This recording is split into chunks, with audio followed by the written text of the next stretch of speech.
اور پیارے پیغمبر علیہ السلام کی اگر ہم احادیث کا جائزہ لیں، اس کا مطالعہ کریں، تو پیارے پیغمبر علیہ السلام فرماتے ہیں کہ اللہ تعالی نے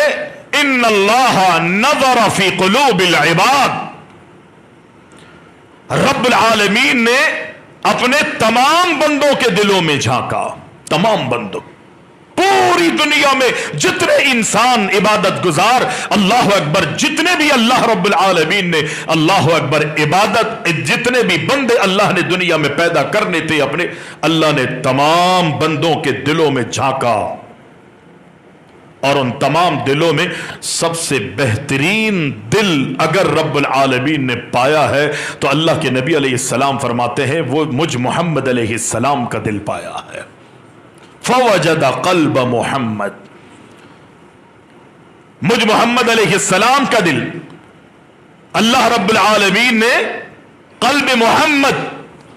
محمد صلی اللہ علیہ وسلم کے دل کو پایا، اور پھر اللہ تعالی نے جب میرے دل کو تمام لوگوں کے دلوں میں بہتر پایا تو اللہ تعالی نے مجھ محمد علیہ السلام کو اپنی ذات کے لیے منتخب فرما لیا۔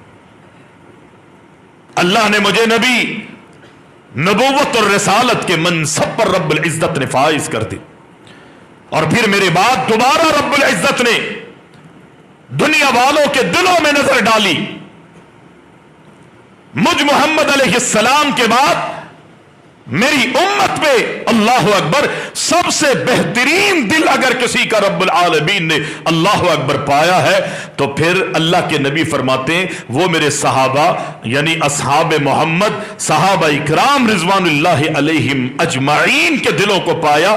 اللہ نے مجھ محمد کو اپنی نبوت کے لیے منتخب فرمایا، اور میرے صحابہ اکرام کو مجھ محمد علیہ السلام کے لیے ان کا انتخاب کیا۔